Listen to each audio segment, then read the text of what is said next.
Night settled over the assembly yards with the quiet confidence of a nation that knew its own strength. Rows of machines, towering presses, conveyor lines, great hydraulic beasts, glowed in the red-orange halo of molten steel. The air trembled with hammer strikes that echoed like distant thunder across the Detroit River. Inside the factory's belly, sparks cascaded from welders' torches, falling in bright fountains over armor plates destined to cross oceans. These plates would form the bodies of Sherman tanks, scores of them, hundreds, thousands, rolling forward in a rhythm that mirrored America's heartbeat. Steel in, tanks out. No ceremony, no hesitation. Only motion. Before we jump back in, tell us where you're tuning in from, and if this story touches you, make sure you're subscribed, because tomorrow I've saved something extra special for you. Captain Ross Malloy paused beside the roaring final assembly line, wiping metal dust from his brow, while watching another Sherman descend onto the testing tracks. He had been an engineer before the war, designing farm equipment in Illinois, but here, among these immense machines, he felt closer to something mythic. A country turning itself into an arsenal, ordinary men and women forging instruments meant to decide the fate of continents. Every tank carried more than armor and a 75mm gun. It carried expectation. A foreman approached him, shouting above the noise. "That's number 27 today, Ross." Ross nodded. "We'll hit 30 by midnight." "Hell, we might hit 32 if the crew on line 3 doesn't faint." Everyone here lived at the edge of exhaustion, yet no one slowed down. Not after the reports from North Africa, not after the casualty lists, and certainly not after the military representatives arrived and explained, in sober tones, how many tanks America needed to match German armor on the battlefield. Ross had memorized the figures, the production quotas, the rounds per tank, the spare parts, the attrition estimates. They were enormous numbers, unreal at first glance, but somehow achievable through sheer national momentum. America's entire industrial landscape had bent toward a single purpose. He stepped outside for air, pulling his coat tighter against the cold. The factory sat near the river, and winter winds knifed through the yard. Nearby, trains waited, their flat cars ready to receive fresh armor. As he watched, one locomotive released a curl of steam into the black sky, steady, determined, unstoppable. The same words people used to describe the American war machine. Ross didn't know that halfway across the Atlantic, on the cold steppes and ruined villages of Europe, German soldiers were learning those words the hard way. Miles away in another world entirely, Oberfeld-Weibel Victor Engler trudged across a churned battlefield under a grey winter sky. Smoke hung over the horizon, mixing with the sour smell of burned fuel. Days of fighting had left the ground scattered with shell fragments, hull pieces, and the blackened carcass of a Panzer IV, its turret blown open like a discarded tin. Victor felt the fatigue deep in his bones, the kind that even fear couldn't chase away. His squad advanced cautiously, rifles lowered, scanning for movement. They had fought Americans before, but never like this, not in these numbers. "They keep coming," muttered Private Kruger, glancing nervously toward the tree line. "Always more of them."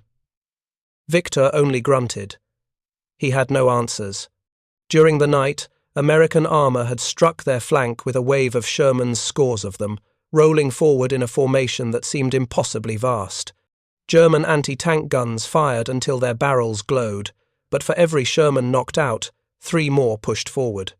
Victor remembered a moment brief, terrifying, when he crested a ridge and saw the valley below filled with American tanks, like an ocean of steel. They had fallen back. They had to. Now, walking among the ruins of their old defensive line, Victor struggled with a question that had begun haunting all of them. How could America build so many? Rumors seeped through the ranks. Factories the size of towns. Assembly lines that never stopped. Thousands of tanks per month. Numbers that felt like propaganda, but carried the weight of something truer, something more frightening. And then there was the captured booklet, taken from an American courier 2 weeks earlier. Inside, neatly typed, were statistics on production quotas. The officers had dismissed it as braggadocio, but Victor had seen the way their faces tightened. He had heard them whisper, if even half of this is accurate. Beyond the ridge, artillery thundered. The ground shivered. Another American barrage. Victor exhaled slowly. "We'll reach the reserve line," he said to his squad. "We rest, rearm, then wait for new orders." "Orders to retreat again," Kruger muttered. "Orders to survive." The men fell silent. Across the world, aboard a transport ship carving its way through the Pacific, Lieutenant Thomas Rourke leaned against the railing, staring at the endless water beneath a sun-stained gold. The vessel carried supplies, spare parts, and new Shermans packed in tight rows beneath tarps. Rourke's unit fresh armor crewmen spent afternoons drilling on the tank's systems, rehearsing procedures, and listening to officers lecture about German and Japanese armor. The statistics danced through Rourke's head: armor thickness, gun calibers, maximum speed, turret rotation times. But the detail that stuck with him, the one officers repeated like scripture, was that America would not fight with parity, America would fight with abundance. He glanced at the deck cranes, each towering like a steel skeleton, ready to unload the machines into whatever island needed them next. The Pacific was being remade one landing at a time, and tanks would soon join the long lists of torpedoes, carriers, and planes reshaping the conflict. Behind him, two Marines played cards, arguing about baseball scores they hadn't actually heard since boot camp. Normalcy was a rare weight to feel at sea. A voice interrupted his thoughts. "Tom! Briefing in 10 minutes." He nodded and followed the others toward the mess hall, where a projector screen flickered with maps of the Pacific Theater. The briefing officer, a grizzled Marine colonel, spoke bluntly. The Japanese were entrenched across several islands, and though their courage was fierce, their ability to replace losses was shrinking. America's industrial might strained every supply chain but swelled every battlefield. The colonel paused, then repeated a phrase circulating within Allied intelligence. "The enemy is running out of everything except determination." Rourke listened, not knowing that far across the sea, in a dim naval office in Tokyo, an admiral was writing the final entry that would later shock historians. He wrote of America's factories, of the unstoppable tide of materiel, of a truth he could no longer deny. The war's outcome had shifted the moment American production fully ignited. He wrote that the United States possessed industry beyond what can be matched, a force with no parallel in history. He wrote of the dread this realization carried. He wrote that no matter how brave Japan's sailors were, bravery could not outbuild Detroit. The ink dried slowly, as if reluctant to seal the truth. Victor Engler reached the reserve line by dusk. Field kitchens bubbled with thin soup, medics tended to wounded men, and the snow around the trenches was stamped with boots and tank treads. A small group of officers huddled around a map lit by a lantern, whose flame twitched with each gust of wind. Victor approached the fire pit, where several soldiers warmed their hands. Kruger dropped beside him. "I heard the battalion lost 7 panzers today." 8, Victor corrected. "One burned too hot to recognize." Kruger stared into the flames. "How many Shermans did we take out, do you think? A dozen? Maybe 15. And how many did they bring?" Victor didn't answer. The silence said enough. Preparing and narrating this story took us a lot of time, so if you are enjoying it, subscribe to our channel. It means a lot to us. Now, back to the story. He had once believed in the superiority of German engineering precision machines built by craftsmen whose hands shaped metal like sculptors. His own tank, a Panzer IV with armor thick enough to shrug off early Allied guns, had always felt like a reliable horse beneath him. But increasingly, he realized the truth whispered in the ranks. Quality meant little when drowning in quantity. Across the camp, headlights appeared a truck grinding to a stop, carrying fuel cans, crates of ammunition, and 2 new replacement crews. The soldiers climbed out stiffly, glancing, around with the wide eyes of those who hadn't yet seen the new scale of the war. Victor envied their ignorance. An officer stepped onto a crate to address everyone. "Listen well.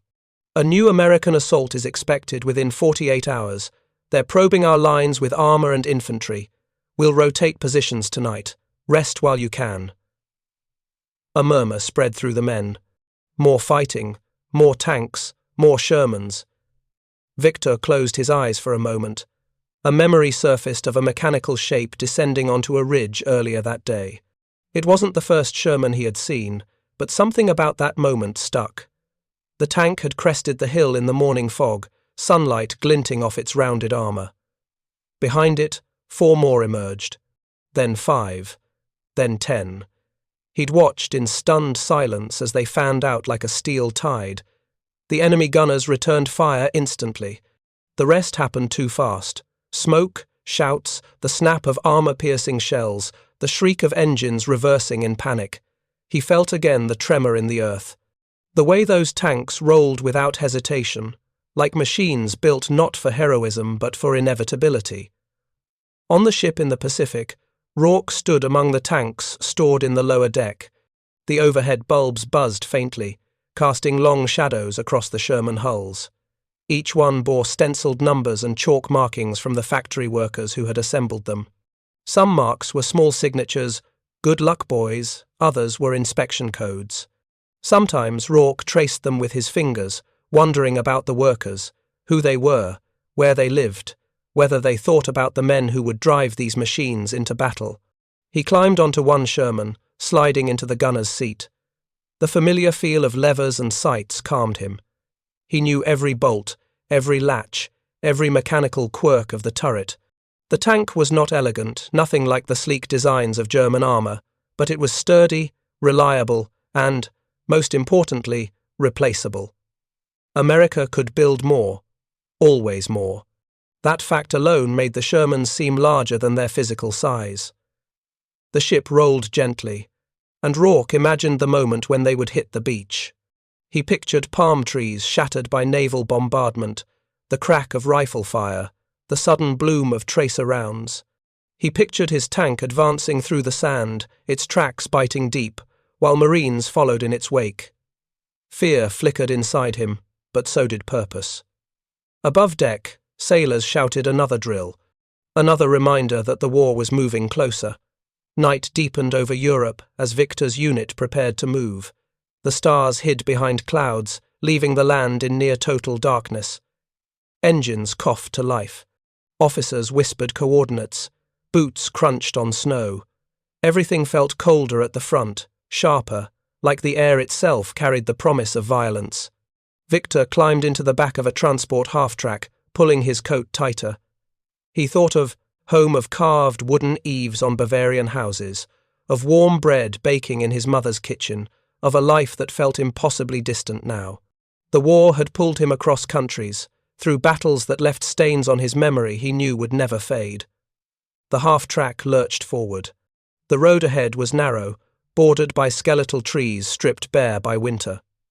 Every few minutes, distant explosions flashed along the horizon like heat lightning. Sometimes he thought the war was swallowing the sky. Kruger leaned forward. "Do you ever think we'll see peace again?" Victor exhaled. "Yes." "When?" "When the Americans run out of tanks." Kruger barked a bitter laugh. "So, never." Victor didn't answer. A deep part of him feared the same. In Detroit, Ross Malloy stood beside the test range as another Sherman fired its main gun. The recoil jolted the tank backward, sending dust swirling. A second later, the round slammed into a steel target at the far end of the yard. Workers whooped. Ross allowed himself a moment of pride. Every test meant another tank ready for war. He climbed onto the turret, opened the hatch, and looked inside the cramped space, humming with the energy of fresh assembly.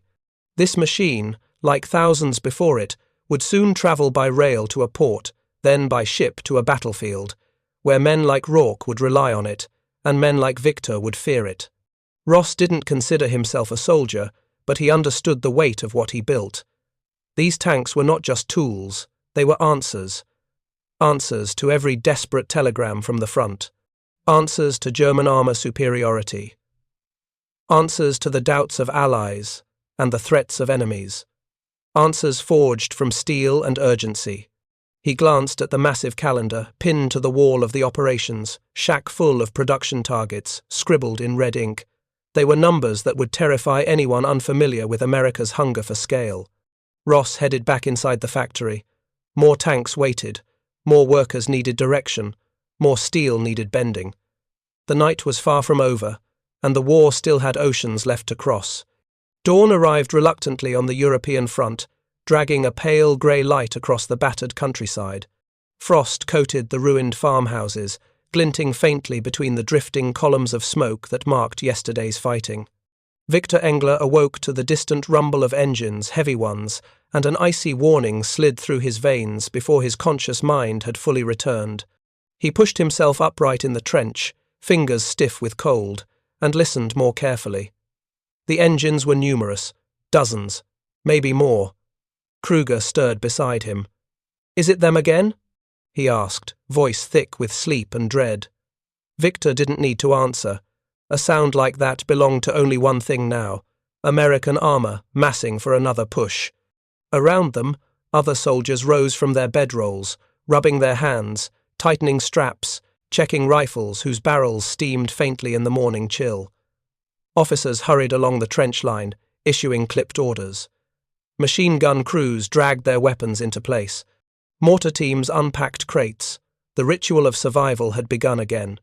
Victor pulled on his helmet, slung his rifle, and climbed the dugout steps to the surface. Snow crunched under his boots as he surveyed the white field stretching ahead. A thin line of forest lay beyond it, its trees bare and jagged, and through the still air, the engine roar grew louder. A runner from battalion headquarters sprinted toward them, breath puffing in frantic clouds. "American tanks sighted," he shouted. 40, maybe 50, approaching east of the ridge. Groans rose up among the men. Someone cursed. Someone else crossed himself. Victor felt his heartbeat slow, settling into the grim acceptance of battle. He had learned long ago that fear sharpened nothing. Calm was what kept a man alive. "Positions," he barked to the soldiers nearest him. "Spread out. Prepare for armor support." Kruger swallowed. "We're infantry," he muttered. "How are we supposed to—" "We'll do what we always do," Victor interrupted. "Delay them. Make them pay for every meter." He didn't add the rest, "and hope the panzers get here before we're crushed." The American engines grew louder, now accompanied by the grinding of treads on frozen ground. Birds scattered from the treetops. Smoke drifted between the branches. Then the first Sherman emerged. Its rounded hull shone dully under the weak sun, dusted with frost, the big 75mm guns sweeping left and right like an impatient finger. Painted on the side was a white star, bold and confident. It paused at the tree line as if taking in the battlefield, then rolled forward with deliberate ease. A second appeared beside it, then a third. 2 more followed. They fanned out, forming a wide front, and behind them came more. Victor felt his throat tighten. The formation stretched far into the woods. So far he couldn't count the end of it. The tanks advanced in staggered waves, engines snarling, steel glinting through the swirling snow. "This," Kruger whispered. "This is impossible." Victor understood the feeling. There was a weight to that sight, an oppressive understanding that shook a man more deeply than any bomb. The Americans were not merely attacking, they were filling the horizon. Mortars opened fire first. Shells whistled overhead, exploding among the Shermans in bursts of smoke and dirt. A few tanks slowed, but none stopped. Their formation absorbed the blows like a tide breaking against rocks. Then the Shermans returned fire. The thunder of their guns rolled over the field. Explosions tore open the earth. Men ducked instinctively as chunks of frozen soil rained down. Machine guns stitched the trenches with lines of fire, sending soldiers scrambling for cover. Victor steadied his breathing. "Hold," he murmured. "Hold until they're closer. Aim for the tracks if the sides are too thick."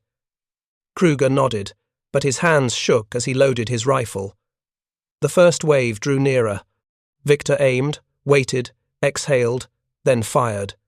His shot clanged harmlessly off sloped armor. He fired again, aiming lower. Still, nothing. The tank returned fire, and the blast hurled snow and dirt into the trench. Victor felt the shockwave in his ribs. Anti-tank rifles to the front, an officer shouted. Where are the Panzerschreck teams? They're pinned down, someone yelled. Victor scanned the field quickly. Several German anti-tank teams lay motionless, hit in the first barrage. Others tried to maneuver closer but were suppressed by machine gun fire from the advancing tanks. We need to fall back, Kruger shouted over the roar. Not yet! Another Sherman crested the small ridge to the left, and for the first time, Victor saw infantry behind them. Americans in long lines, spreading out, rifles raised, their movements steady and purposeful. This isn't an assault, Victor realized aloud. It's an advance. Kruger shot him a bewildered look. What's the difference? One can be stopped. He didn't finish the sentence. The next artillery blast drowned his voice.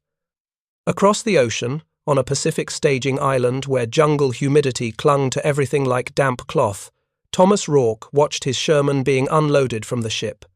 A crane swung the tank forward, cables creaking, before lowering it to the dock where mechanics stood ready to inspect it. Rourke's crew gathered around their machine, a fresh M4A1 Sherman with a cast hull, smelling faintly of grease and factory paint. The chalk marks from Detroit were still visible. Looks beautiful, said Corporal Jenkins, the driver, running a hand across the armour. Never thought I'd call 20 tons of steel beautiful. But I'll take it. Island air buzzed with activity. Marines jogged past carrying equipment. Supply officers shouted orders. Palms swayed above rows of crates, stacked like miniature fortresses. The scent of oil mingled with the ocean breeze. Later that afternoon, Rourke's tank rolled across the training grounds, kicking up clouds of dust. The crew practiced target drills, communication routines, hull-down positioning. They worked until sweat soaked their shirts, and the sun bled orange behind the mountain ridge. During a break, Rourke sat atop the turret, watching an endless stream of American materiel arriving on the docks, rows of trucks, crates of small arms, barrels of fuel, and more tanks following his. Where do they even get all this? Jenkins asked, squinting toward the horizon. Factories back home, Rourke said. Hundreds of them. Feels like we could supply a whole continent. Rourke didn't answer, because he had begun to realize that this wasn't exaggeration. It was the war's new truth. The United States had decided the outcome would not depend on scarcity or careful rationing. It would depend on momentum, overwhelming, unrelenting, industrial momentum. As night settled on the island, he looked over the line of Shermans, shimmering under the floodlights, and wondered how many battles their steel would carve into existence. Back in Europe, the American assault tightened its grip. Victor and his squad fell back through a grove of shattered trees, diving behind a stone wall that offered brief shelter from machine gun fire.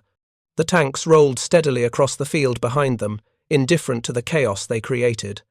Artillery shells burst overhead, showering the grove with bark and splinters. A group of German infantry fled past, some limping, some dragging wounded comrades. Their faces were pale, eyes wide. "Where is the armoured support?" Kruger gasped between breaths. Victor wasn't sure. Radios crackled with broken transmissions. Officers shouted conflicting orders. Somewhere behind them, panzers were supposed to regroup, but the roads had turned into frozen bottlenecks, choked with wrecks from earlier fighting. They ducked as a Sherman fired, the blast jarring the wall. The ground shook. Victor risked a glance. The lead Sherman closed to within 100 meters, its turret sweeping toward their position. "Move!" he yelled. The squad bolted through the grove, stumbling over roots and broken branches. Bullets tore through the trees, snapping wood. Kruger tripped, but Victor hauled him up. They sprinted toward a shallow ravine that cut through the forest floor. When they reached it, they threw themselves down behind the embankment, chests heaving. "We can't fight this," Kruger gasped. "There are too many." Victor pressed his back against the cold earth. He wanted to argue, to insist that discipline and training could still shape the battle, but the truth loomed too large. They were facing not a battalion but a machine, the product of a continent-sized factory system. A wave of explosions rippled across the forest as American artillery recalibrated. Branches rained down like jagged spears. The earth trembled again. The tanks were almost upon them. Night fell on the Pacific island, but Rourke couldn't sleep. He lay on his cot, listening to the constant hum of generators and the distant crash of waves on the shore. The air was thick and heavy. Sweat clung to his skin. Near midnight, muffled voices drifted from outside. He stepped out of the tent to find two officers discussing movement orders. The tone was serious. "Tomorrow?" Rourke asked. The lieutenant nodded. "We push at dawn. Armour spearheads. Your Sherman leads 3rd Platoon." Rourke swallowed. This was no exercise, no training. Their unit would soon be carving a path through enemy defences, hardened by months of preparation. He looked toward the tank park, where the Shermans rested under moonlight, lined up like sleeping beasts. His crew approached one of them and sat beneath the hull, talking quietly. Rourke joined them, settling on an ammo crate. Jenkins flicked a pebble into the dirt. "Think they know we're coming?" "Everyone always knows," said Ortiz, the loader. "Doesn't matter. What matters is getting through." Rourke gazed up at their machine. Its steel reflected cold moonlight, and for a moment he felt an odd sense of companionship. The tank wasn't alive, but it bore purpose like a living thing. He wondered what men like the German tanker he'd once glimpsed in newsreels thought when they saw the wave of American Shermans rolling toward them. Whether they felt fear, anger, disbelief, or a resigned understanding that no single tank could stop the tide. He didn't know that in Europe, on a frost-bitten night, Victor was feeling exactly that.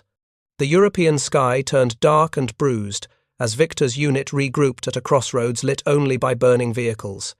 The intersection was a graveyard of metal, destroyed panzers, smashed trucks, and ammunition crates scattered like bones. Victor slumped beside a wrecked half-track, breath steaming.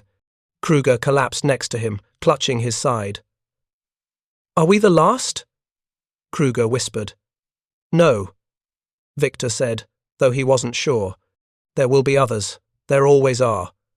A truck roared past, overloaded with wounded. An officer waved frantic signals for units to fall back to a secondary defensive line. Radios crackled with retreat coordinates. Retreat. Again. Victor stared into the fire consuming a nearby Panzer IV. The flames curled through the turret hatch, dancing in the dark. The tank had been a symbol once: precision engineering, German craftsmanship, armoured superiority. But now, seeing it crushed and burning, he felt its symbolism had changed. It looked small, fragile, mortal. Heavy engines approached. Victor tensed. But these were German, 2 battered Panthers, limping forward on damaged tracks. Their crews leaned out of the hatches, faces streaked with soot and exhaustion. One of the commanders shouted down, "Fall back! The line is collapsing! Regroup at Hill 58! Victor pushed himself to his feet. He thought of the American tanks still pushing through the forest, of the endless columns of armour that seemed to refill the battlefield each hour. And suddenly, he understood something he had never dared admit, not even to himself. The war was no longer about tactics or terrain. It was about numbers. And on that battlefield, numbers were beginning to feel like destiny. The wind that swept across Hill 58 carried the scent of burning fuel and distant pine. Smoke drifted like wounded ribbons through the early morning light, and the horizon trembled with the thud of artillery. Victor Engler climbed the muddy slope with his remaining men, boots sinking into the thawed ground, each step heavier than the last. The hill was a natural anchor point for retreating units, high ground, shallowly forested, crisscrossed with trenches dug hastily through the night. By the time Victor reached the summit, scores of exhausted German soldiers were already spread along the ridge, stacking ammunition crates, digging firing pits, and dragging wounded comrades into makeshift shelters. Officers barked orders sharp enough to cut through fatigue, but their eyes betrayed the same unspoken dread.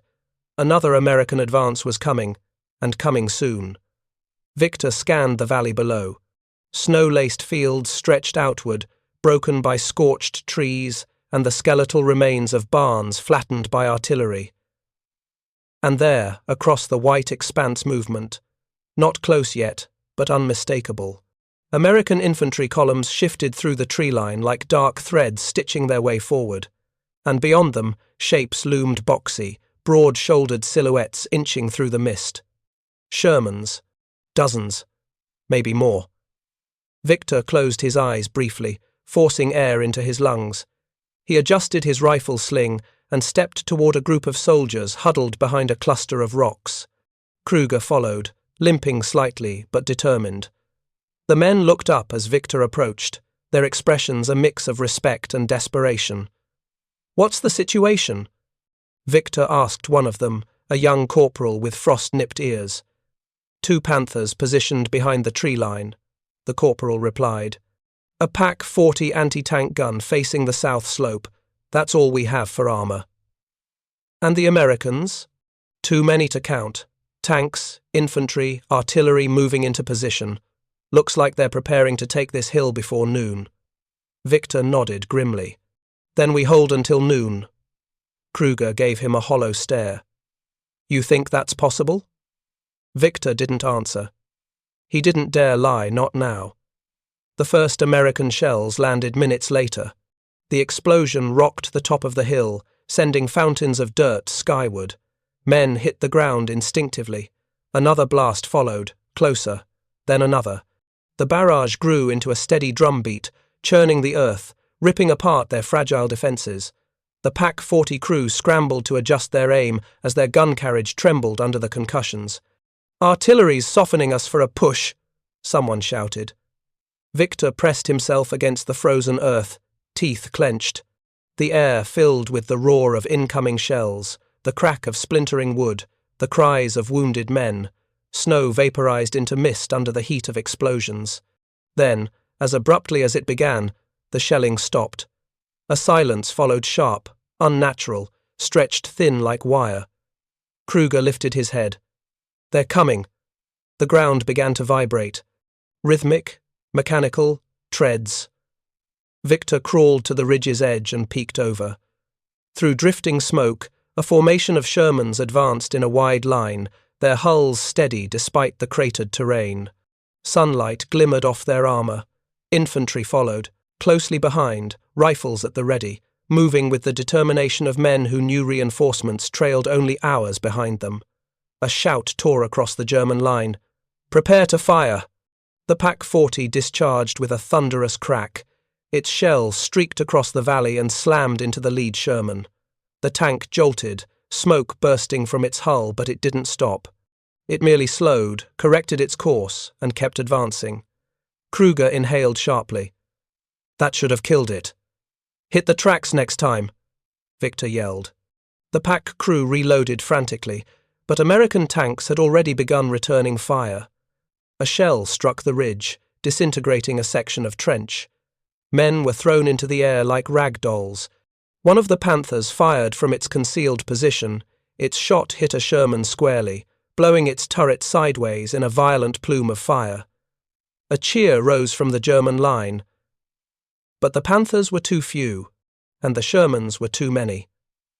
The remaining American tanks adjusted their formation, pressing forward as if the destruction of one merely tightened their resolve. Their guns roared, smashing through the Panther's cover. One Panther tried to reverse, but a shell pierced its side, turning the interior into a storm of fire and shrapnel. The other Panther fired again, another Sherman disabled, but seconds later, it too was struck, erupting in a column of flame so high it painted the smoke orange.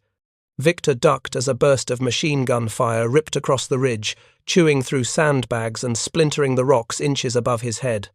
He fired back blindly, more to keep his nerves steeled than to cause real damage. Beside him, Kruger reloaded shakily. "They just keep coming." Victor looked down again. The Shermans now stretched so far left and right, they seemed to form the walls of a moving fortress. Behind them, fresh infantry flowed in, and still more armor crawled out of the forest reserve, waves replacing the front even before the front took casualties. Industrial ghosts from a land of smokestacks, forging themselves into steel phalanxes. "Fall back!" An officer shouted somewhere to Victor's right. Secondary positions. The retreat began in fragments, some orderly, some panicked. Men scrambled through trenches and half-collapsed paths carved between boulders. Mortar teams fired desperately, covering the withdrawal with plumes of smoke and exploding soil. As Victor dashed toward a rear trench line, the ground behind him erupted. An American shell hit the very position he'd been in seconds earlier. The pressure wave slammed into his back, throwing him forward. His helmet scraped over rock. For a breathless moment, the world turned into a ringing void. Hands grabbed him, Kruger hauling him up. "Move!" They stumbled down the slope, deeper into the forest, dodging fallen trees and burning debris. The roar of American engines grew louder. The Shermans were climbing Hill 58. Victor and his men reached a narrow ravine cutting through the woods. Dozens of German soldiers had already gathered here, forming a fractured defensive line. Officers hurriedly repositioned machine guns. The forest crackled as a stray fire crept along dry underbrush. Victor looked back up the slope. American infantry were cresting the ridge. The tanks followed moments later, emerging through the smoke like iron giants crowned in firelight. The hill was lost. "Hold the ravine," an officer yelled. "Make them pay for every step." But Victor knew in the marrow of his bones that they could not hold this place, not against the tide he had just witnessed. The forest shook under the advancing Shermans. Trees splintered, earth churned. The Americans were not attacking, they were replacing the landscape. A soldier near Victor sobbed quietly. Another whispered a prayer. A third stared blankly into the smoke, whispering, "Wie viele Panzer haben die? How many tanks do they have?" Victor didn't know, but in Detroit, someone did. Thousands of miles away, Ross Malloy stood atop a catwalk overlooking one of the largest assembly halls in the world. Below him, the organized chaos of wartime production unfolded in a symphony of sparks and steel. Conveyor lines hummed as hulls advanced in precise intervals. Overhead cranes glided with mechanical elegance, moving engines into place. The smell of oil mixed with the heat of furnaces. The entire world seemed to pulse in time with the rhythm of machinery. A government inspector walked beside Ross on the catwalk, clipboard in hand. "I've seen a dozen factories this month," the inspector said. "But nothing like this." Ross nodded, exhaustion carved into the lines of his face. "We're hitting the quotas?" The inspector gave a thin smile. "You're exceeding them." Ross leaned on the railing, watching as a completed Sherman rolled off the line, its fresh paint gleaming beneath industrial lights. Workers cheered as it passed a ritual they repeated hundreds of times per week. What amazed Ross most wasn't the tanks themselves. It was their number, their relentlessness. The way one finished machine was almost instantly replaced by the next. Factories like this one operated around the clock. Breaks were short, shifts were long. But morale remained strangely high, buoyed by a collective belief that what they made mattered, that every weld, every bolt, every tightened nut contributed to ending the war. A foreman approached. "Ross, your presence is needed at line 3. Gear alignment issue." "Of course it is." Ross exhaled and started down the stairs. "I'll be right there." The inspector watched him go, then turned his gaze back to the assembly line. He whispered under his breath, "God help anyone fighting against this." On the Pacific Island, Thomas Rorke's crew prepared their Sherman for the next offensive. Sandbags lined the hull. Extra track links were welded to the sides for makeshift armor. Ortiz checked the ammunition stowage. Jenkins inspected the transmission with the intensity of a surgeon preparing for an operation. Rourke climbed onto the turret and looked across the clearing where rows of Shermans awaited their turn to move. Their engines idled in throaty unison, sending vibrations through the ground. Marines marched between them, loading supplies into trucks. Artillery crews unlimbered their guns, adjusting range tables. A major strode toward the armor crews, reading from a clipboard. "Listen up. At dawn tomorrow, we advance inland. Expect heavy resistance. Japanese anti-tank traps will be thick. Stay tight. Stay moving. Speed and coordination are everything." Rourke exchanged a look with Jenkins. They both understood what wasn't being said. Many tanks would not return, but more would come after them, and more after that. The island would fall because the United States had decided it needed to fall. Rourke slid back into the turret. The smell of oil, grease, and steel filled the enclosed space. He ran his fingers along the turret controls. This tank, this piece of American industry, was his world now, his shield, his weapon, and sometimes his coffin. He wondered how many Shermans Detroit had built by now, how many were on ships, how many rolled across European fields at this very moment. Tens of thousands, perhaps. Enough to make the war feel like an equation with only one possible answer. He thought of the German soldiers who would face them tomorrow. He did not hate them, but he also knew the truth, whispered by commanders everywhere. The war would end not because one side fought better, but because one side could fight indefinitely. A shell whistled in the distance, artillery practicing somewhere inland. Rourke inhaled deeply, steadying himself. Tomorrow, another piece of the world would be reshaped. On Hill 58, the ravine defenses finally broke. American infantry poured down the slope in disciplined formation. Their supporting Shermans advanced behind them, guns barking, treads crushing roots and debris. German return fire grew sporadic. Ammunition ran low. Visibility worsened as smoke swallowed the forest. Victor fired until his rifle clicked empty. Kruger pulled him back as a Sherman fired at point-blank range, the shockwave flattening men against the dirt. "Victor, we have to move!" But Victor couldn't move. Not yet. He stared at the advancing tanks, at their slow, confident progression, and felt something inside him fracture. Not fear, not surrender. Recognition. This was what unmatchable industry looked like. Not glory, not heroics, just a relentless engine grinding a path through anything in its way. He thought of that captured booklet with American production statistics. He thought of the officers' hushed whispers. He thought of the staggering numbers too large to accept at the time. Now he understood. Numbers didn't lie. They predicted. And this moment, this battlefield swallowed by steel, was the prediction fulfilled. Kruger grabbed his arm again. "Victor, move!" Victor tore his gaze from the tanks and followed, sprinting into the deeper woods as the ravine fell behind them in fire and thunder. Hill 58 was gone, but the war still stretched ahead, long and merciless. And somewhere far away, in factories lit by eternal fire, the next wave of Shermans was already being born.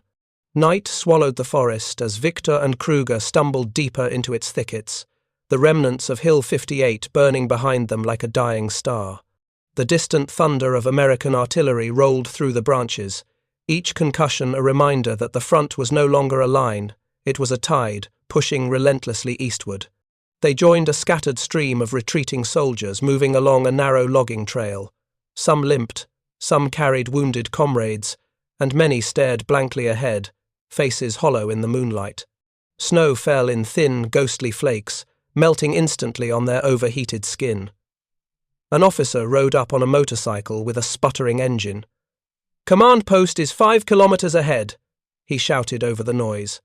"Regroup there. Reinforcements are delayed. Hold until morning if you can." If you can. The words felt like an afterthought. Victor and Kruger pressed on. The forest thinned, opening into a field illuminated by scattered fires. A cluster of tents and vehicles formed a fragile command post. Radios crackled. Medics rushed between wounded soldiers laid out on tarps. Trucks revved, ready to flee if the Americans pushed through faster than expected. A captain intercepted them. "What unit?" "Survivors from Hill 58, Victor replied.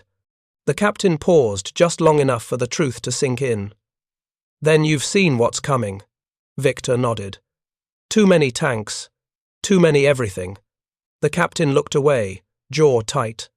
"Our orders are to hold until reinforcements arrive from the north." "Frankly, I don't believe they will." Before Victor could respond, the ground trembled again, distant but unmistakable. Kruger turned toward the sound. "They're still moving, even now." "Of course they are," Victor murmured. "They don't stop." A messenger burst from the central tent. "Radio intercept. American armor is advancing along 3 roads, estimated 2 battalions of Shermans. A murmur rippled through the camp. Some men swore under their breath. Others silently accepted what that meant. Victor went quiet, staring toward the darkness beyond the tree line. In his mind he could already picture the silhouettes, the broad hulls, the glint of their turrets, the steady mechanical growl. It was as if the entire forest were holding its breath, waiting for steel giants to emerge. Nearby, a young soldier sat on a supply crate, clutching a half-frozen ration tin. He looked up at Victor. "Do you think we can stop them?" Victor considered lying, considered offering hope for the sake of morale. But the image of Hill 58, those endless Shermans cresting the ridge, rose too sharply in his mind. "No," he said softly. "Not stop, only slow." The soldier swallowed hard and looked down again. A cold wind swept across the field. The fires flickered. Somewhere in the distance, an American tank engine revved closer now. Kruger rested his hand on Victor's shoulder. "Then we slow them. One more time." Victor nodded, lifting his rifle. The night trembled with approaching machinery, and the forest whispered, "They're coming."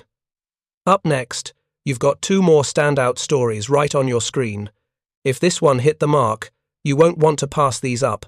Just click and check them out. And don't forget to subscribe and turn on the notification bell so you don't miss any upload from us.